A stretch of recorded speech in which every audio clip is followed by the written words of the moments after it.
Although yesterday was one of my most important personal life lessons, today is also an important core lesson that I want to share with you before I get to other topics I was considering in the following weeks. All right, 2 examples, and then you tell me what they have in common.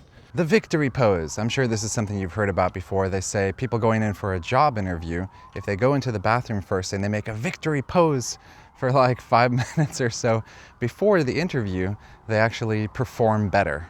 All right, that's the first example. Now the second example comes from my experience in the marching band in university. I was part of the University of Texas Longhorn Marching Band, which is like 350 people all marching during the football games, playing music. Anyway, for every game day, we'd have this big procession. You start up at the music building, you get into the marching block formation, and then you march while playing music all the way down the street and into the stadium through the gates. And there's like people being excited outside, getting all amped up. And then you're playing music throughout the whole game and you do the halftime show, etc. But the key thing is that the conductor of our band, before we would even get onto the street, he would have us sit down and do a visualization exercise. We would basically play all the pieces and imagine like marching. He would call out the orders, you know, like you imagine you're bringing the instrument up, bringing it down, you're going through everything all the way through that entrance into the stadium. Why would he have us do this, you might ask yourself? Okay, so those are the 2 examples. And what they have in common is they operate on the same 2 science facts.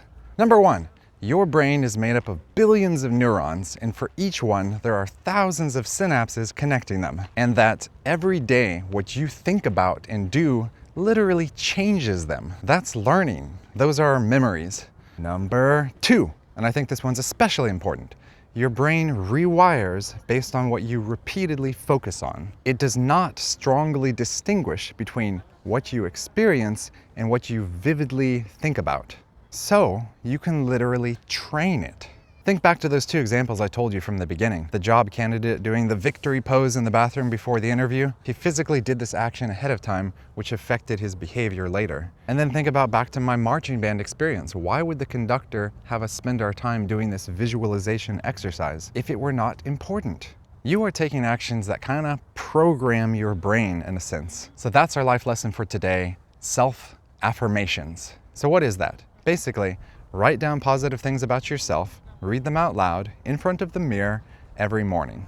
Okay, to be honest, sometimes I don't use the mirror, I just have them saved in a note and I read them. But if you can add more of your 5 senses, such as hearing yourself read them out loud, the more it's likely to be absorbed by your brain. And of course, you can't write down things that are obviously false. That wouldn't work because you wouldn't believe it yourself. But you are specifically focusing on real good things about yourself, and then you're writing them down in a positive mindset, which can be difficult since a lot of us tend to have a very self-critical view. But think about it this way. It's just as fair to be optimistic as it is to be pessimistic. What I mean by that is, imagine if you wrote down some super positive things about yourself and then your brain said, hey, come on, let's be realistic. But then you also have like negative self-talk going on that says like negative things about you, and you don't complain about that. You don't say, let's be realistic. So you can have the same situation, but you could have a negative or a positive perspective about that. And in this case, we're gonna focus on the positive. So what you will do is write statements about yourself that are both true and positive. It requires a little effort to find the right exact thing to put down. It can be the positive things about yourself that are already true, or even just the growth direction that you're moving in, that you're starting, even if you aren't there yet. Keep this in mind when writing your self-affirmations. Number 1, it should be you at your best, and number 2, it should make you feel something. Emotions are another thing that activates strong memory. A few examples that I've used in my own self-affirmations. Most people laugh at my jokes. It's true. Some people don't, but most people do. Or, as I get to another section of the self-affirmations, I push hard when others will give up. I'm always looking for ways to improve.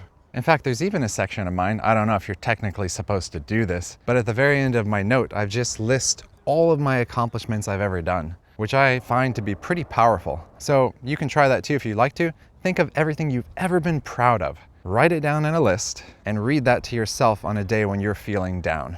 So a lot of talking, but the key lesson is this. By repeatedly hearing these good things about yourself every day, you are programming your brain to focus on the good aspects of yourself. It puts you into a positive spiral, and it improves your confidence, your mood, and your motivation. You are not your brain. You have different parts of your body. You have your arms, your hands, your muscles, your organs. You have your brain. We focus on optimizing these other parts. Focus on this soft tissue up here too.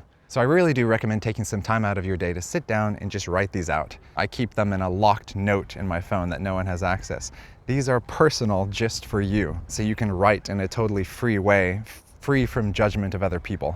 Also, I'd like to give you 5 tips for how to write self-affirmations effectively, but first, I'd just like to add personally. At first, I was using these self-affirmations a lot, but lately, I just kind of use them as needed. And it's really crazy what a boost it can give you when you're having a down day. Also, as I'm keeping this video very short to be concise, but if you want to do this, I recommend you search online how to do self-affirmations. But if you're too busy for that, in the meantime, here are 5 tips to help you out. You can just take a screenshot of that. Hopefully it's enough to help you get started. Better to at least do it today, and you can always come back tomorrow to improve it. I think the hardest part is making your self-affirmations both believable and true, and also as optimistic as possible.